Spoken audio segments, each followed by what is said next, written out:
Hello बच्चों, आज की वीडियो में हम पार्ट 12 गुंडाधुर को पढ़ेंगे और इसे समझेंगे। गुंडाधुर कौन थे, कहाँ से थे, इनके बारे में हम जानेंगे।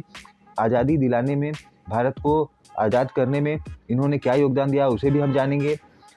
हम जानते हैं कि भारत को आज़ादी ऐसे ही नहीं मिली है, हजारों लाखों देशभक्त ने अपने प्राणों की आहुति दी है, तब जाके हमें आज़ादी मिली है। तो इस पाठ को जानना बहुत ज़रूरी है। तो शुरू करते हैं, ध्यान से देखना, 5 मिनट समझना, ठीक है। भारतीय स्वतंत्रता संग्राम केवल नगरों तक ही सीमित नहीं था। बस्तर के अनपढ़ शोषित आदिवासियों के द्वारा अंग्रेज शासकों के विरुद्ध किया गया विद्रोह भूमकाल इसका साक्षी है। गुंडाधुर इस विद्रोह के नायक थे। नायक मतलब लीडर, हीरो थे। आदिवासियों के स्वाभिमान के प्रतीक गुंडाधुर को न केवल बस्तर बल्कि संपूर्ण छत्तीसगढ़ में श्रद्धापूर्वक याद किया जाता है। उन्हीं क्रांतिवीर गुंडाधुर का बलिदान गाथा हम इस पाठ में पढ़ेंगे। अब देखते हैं, शुरू करते हैं ना। छत्तीसगढ़ का दक्षिण भाग, छत्तीसगढ़ नक्शा देखे होगे आप लोग, उसमें दक्षिण मतलब नीचे साइड बस्तर है, ठीक है। बस्तर प्राकृतिक सुंदरता से भरपूर है। यहाँ की कलकल करती नदियाँ, झरझर बहते झरने, मनोरम पर्वतमालाएं तथा सुमधुर स्वर में चहकते वन पक्षियों की आवाज़ें आगंतुकों को मंत्रमुग्ध कर देने के लिए पर्याप्त है। बस्तर को अपने भोले भाले आदिवासियों की निश्चल मुस्कान के लिए भी जाना जाता है। ये बड़े ही सरल, निष्कपट और ईमानदार होते हैं। ये शांतिप्रिय और धैर्यवान भी होते हैं। अपनी सरलता और भोलेपन के कारण ये अक्सर शोषण का शिकार हो जाते हैं। सामान्यतः शांत रहने वाले ये लोग कभी कभी उकसाए जाने पर शत्रु को करारा जवाब भी देते हैं। हम तुम्हें एक प्रसंग तब का बता रहे हैं जब बस्तर के लोगों ने तत्कालीन शासन व्यवस्था के विरुद्ध सशस्त्र विद्रोह कर दिया था। कहने का मतलब अब ऐसा चीज़ बताने जा रहे हैं, ऐसा चीज़ बताया जा रहा है इसमें जिसमें बस्तर के लोग विद्रोह मतलब हमला कर दिए थे। सशस्त्र माने हथियार सहित, विद्रोह मतलब अगेंस्ट हो जाना, है ना। जो वहाँ का शासन व्यवस्था था उसके विरुद्ध हो गए थे। 1909 से 1910 की घटना है। बात 1909 से 1910 की है। उस समय बस्तर में रुद्र प्रताप देव राज करते थे। कौन राज करते थे? रुद्र प्रताप देव। यद्यपि 1903 में ही वे बालिग हो गए, मतलब 1903 में बालिग हो गए मतलब 18 साल के हो गए, पर ब्रिटिश शासन ने 1908 में उन्हें शासक घोषित किया और वहां अपना एक दीवान नियुक्त कर दिया। यह दीवान था बैजनाथ पंडा, जो अंग्रेजों का पिट्ठू था। वह अपने बेतुके आदेशों से प्रजाजन की मुश्किलें बढ़ा देता, उसका मनमाना शोषण करता और उन पर अत्याचार करता। मतलब समझ रहे हो ना, बेफालतू का काम करवाता, अत्याचार करता। राज परिवार के लोगों में से राजा के चाचा लाल कालेंद्र सिंह और राजा की सौतेली माँ सुवर्ण कुंवर जनता में काफ़ी लोकप्रिय थे। अब कौन कौन लोकप्रिय थे? चाचा लाल कालेंद्र सिंह और उनकी सौतेली माँ सुवर्ण कुंवर, ये फेमस थे, लोकप्रिय माने फेमस। वे भी अंग्रेजों के शोषण और दीवान बैजनाथ पंडा की कुटिल नीतियों से त्रस्त थे। मतलब उसका जो नीति था, जो सिस्टम था, वो बहुत बेकार था। बस्तर के अधिकांश निवासियों की आजीविका वन पर ही आधारित थी। मतलब जीवन जीने के लिए वो लोग वन पे ही आश्रित थे। वन से प्राप्त वस्तुओं से ही जीवन यापन करते थे। वन पर उनका ही एकाधिकार था। पर दीवान बैजनाथ पंडा ने ऐसी नीति अपनाई जिसके कारण वन पर उनका अधिकार सीमित हो गया। वे अपनी आवश्यकता की छोटी छोटी वस्तुओं के लिए भी तरसने लगे। जंगल से दातौन और पत्तियां तक तोड़ने के लिए उन्हें सरकारी अनुमति लेनी पड़ती। देख रहे हो कितना प्रताड़ित किया जा रहा था। इधर रियासत के अधिकारी और कर्मचारी प्रजाजन से दुर्व्यवहार करते थे और उन्हें राजा से मिलने नहीं देते थे। व्यापारी सूदखोर और शराब ठेकेदार लोगों का बहुत शोषण करते थे। यह सब दीवान बैजनाथ पंडा की नीतियों और आदिवासियों के भोलेपन के कारण हो रहा था। ठीक, आदिवासी सीधे साधे, ठीक है, तो इसलिए वो लोग उसका फायदा उठा रहे थे। तो देखते हैं ये लोग इस मुसीबत से कैसे बाहर निकलते हैं, है ना, और क्या तरीका अपनाते हैं। धीरे धीरे जनता में असंतोष पनपने लगा। 1909 में जनता ने लाल कालेंद्र सिंह और रानी सुवर्ण कुंवर के साथ एक सम्मेलन किया। अब 1900 में सम्मेलन मतलब मीटिंग किए। वे हजारों की संख्या में इंद्रावती नदी के तट पर एकत्र हुए। हजारों की संख्या में कहाँ इकट्ठा हुए? इंद्रावती नदी के किनारे पर। उनके हाथों में धनुष बाढ़, भाले एवं फरसे थे ना। जैसे आज के ज़माने में बंदूक ज़्यादा चलता है, लेकिन उस ज़माने में धनुष बाढ़, भाले एवं फरसे थे। सभी ने इस सम्मेलन में यह संकल्प लिया कि वे दीवान बैजनाथ पंडा और अंग्रेजों के दमन और अत्याचार के विरुद्ध संघर्ष करेंगे। जो अत्याचार करता है उसके विरुद्ध लड़ाई लड़ेंगे ये लोग और उन्हें जड़ से उखाड़ फेंकेंगे। इस सम्मेलन में सर्वसम्मति से एक उत्साही युवक गुंडाधुर को विद्रोह का नेता चुना गया। अब उसी भीड़ में से एक आदमी था गुंडाधुर, ठीक है, वो उत्साही युवक था, ठीक है, इसलिए उसे नेता चुना गया कि तुम इन सभी लोगों के लीडर हो। गुंडाधुर नेतानार गांव का रहने वाला था। कहाँ का रहने वाला था? नेतानार का, ठीक है। वह निडर, साहसी और सत्यवादी था। निडर था, साहसी था और सत्यवादी था, ठीक है। निडर मतलब नहीं डरने वाला था, सच के रास्ते पे चलने वाले कभी नहीं डरते, ठीक है, इसलिए वो भी निडर था, साहसी था और सच बोलने वाला था। आदिवासियों के स्वाभिमान की रक्षा के लिए किसी से भी टकरा जाने का साहस उसमें था, ठीक है। देख रहे हो कितना हिम्मती आदमी है।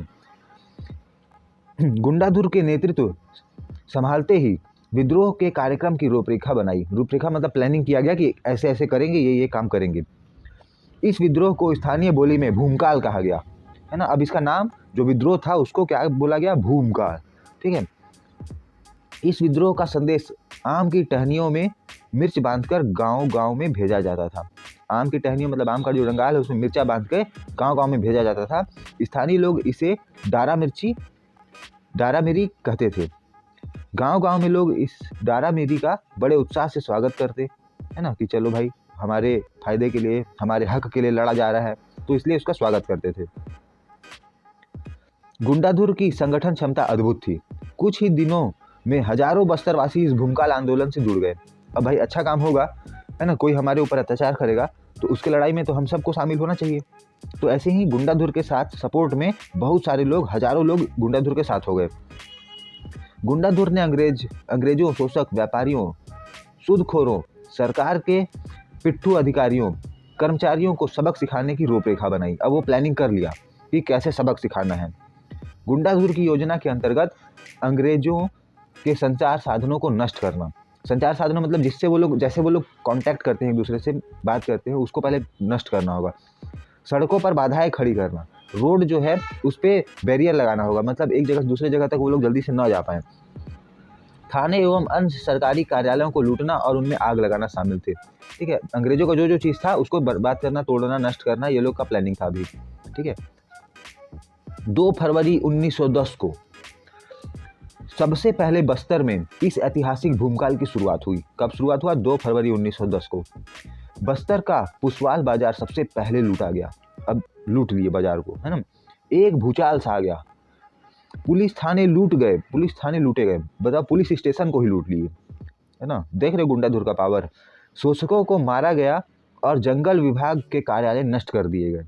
इस विद्रोह की आग देखते ही देखते पूरे बस्तर में फैल गई, है ना।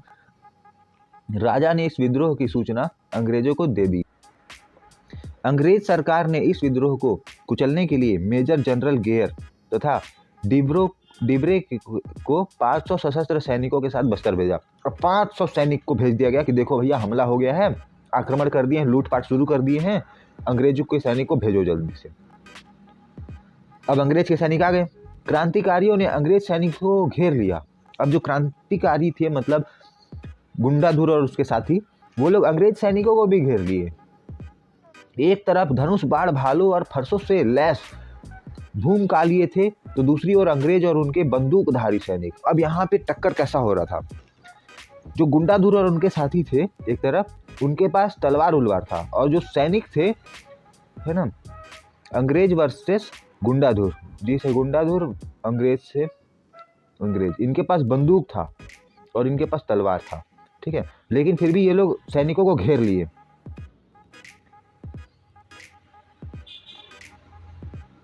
एक तरफ धनुष, अंग्रेज सैनिकों ने गोलियां चलाई जिनसे 5 क्रांतिकारी मारे गए।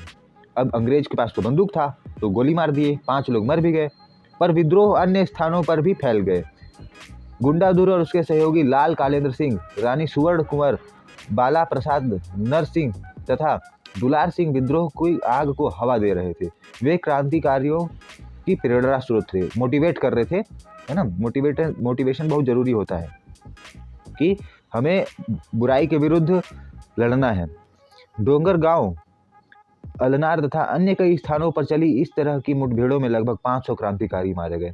बताओ, 500 लोग अपने हक के लिए लड़ रहे थे, अंग्रेजों से लड़ रहे थे, और 500 लोग मर गए।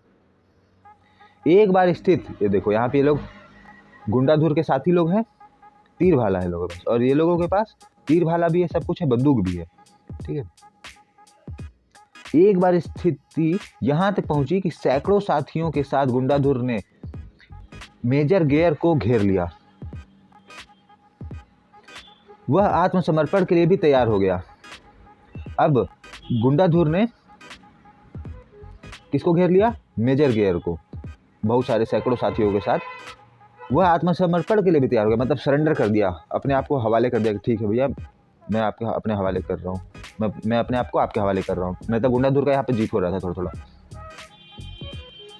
पर सोनू मांझी नाम के एक लालची व्यक्ति ने अपने ही भाइयों के साथ विश्वासघात किया।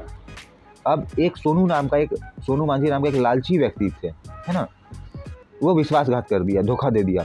उसने सभी क्रांतिकारियों को विश्वास में लेकर उन्हें इतनी शराब पिला दी कि वे बेसुध हो गए। अलनार के मैदान में रंग रंग में डूबे इन लोगों को अंग्रेजों की सेना ने घेर लिया और गोलियां चलाई। सैकड़ों लोग मारे गए, पकड़े गए। मतलब समझ रहे हो ना कि अपने लोगों ने ही धोखा दे दिया, दारू पिला दिया और फिर अंग्रेज लोग घेर लिए और फिर सैकड़ों लोग मारे गए। पकड़े गए लोगों को जगदलपुर के गोल बाजार में इमली के पेड़ पर फांसी दे दी गई। इमली का पेड़ जगदलपुर में है ना, गोल बाजार, जगदलपुर का गोल बाजार है, वहाँ पे एक इमली का पेड़ है, वहाँ पे जो पकड़ा गए थे उनको फांसी दे दिया गया। पर अंग्रेज गुंडाधुर की छाया भी न छू सके, लेकिन गुंडाधुर बच गए, है ना। वीर गुंडाधुर अपने विश्वास पात्र साथी ढिबरीधुर के साथ सघन वन में गायब हो गया। फिर कभी उसका पता न लग सका। गुंडाधुर जंगल में गायब हो गया, है ना। गुंडाधुर को भी पकड़ने आए थे लेकिन पकड़ ना पाए। बस्तर के इतिहास का यह स्वातंत्र आंदोलन यद्यपि असफल हो गया, पर इस आंदोलन के जरिए गुंडाधुर ने आदिवासियों को उनके अधिकारों के लिए जागृत कर दिया। उनके भीतर अपनी मिट्टी, अपने जंगल के प्रति प्रेम भाव जगा और वे देशभक्त बने। उन्हें अपनी संस्कृति और स्वाभिमान की रक्षा के लिए तत्पर रहने की प्रेरणा मिली। इधर लोगों के बदले तेवर देखकर शोषकों के मन में भय उत्पन्न हुआ। शोषक, अत्याचारी अधिकारी, सूदखोरों तथा आदिवासियों के भोलेपन का लाभ लेने वाले अन्य लोग भयभीत हुए और शोषण में कमी आई। ठीक है, तो जब हमला किए तो थोड़ा सा कंट्रोल में हुए अंग्रेज, है ना, थोड़ा सा कम फिर अत्याचार करने लगे, क्योंकि हर नागरिक जागरूक हो गया था कि कोई हम पे अत्याचार नहीं करेगा, है ना। कोई भी अंग्रेज आएगा हमारे ऊपर अत्याचार करने लगेगा, ऐसा होने देंगे नहीं ना। यह सब गुंडाधुर और उसके विद्रोह भूमकाल के कारण हो सका। आज भी छत्तीसगढ़ में गुंडाधुर का नाम बड़ी श्रद्धा से लिया जाता है। गुंडाधुर को बस्तर का स्वाभिमान कहा जाता है। देख रहे हो ना, ऐसा हमें बनना है अपने देश के लिए, अपने राज्य के लिए, है ना। हम भारत देश के लिए हम लड़ लेंगे, कोई हम पे अत्याचार नहीं करेगा। ठीक है, तो ये बहुत ही मोटिवेशनल स्टोरी था, है ना। और भी बच्चों को आप इसे सेंड कर सकते हो, जिसे ये जानना चाहिए कि कैसे हमें बुराई के विरुद्ध लड़ना चाहिए। ठीक है, अब क्वेश्चन आंसर कर लेते हैं।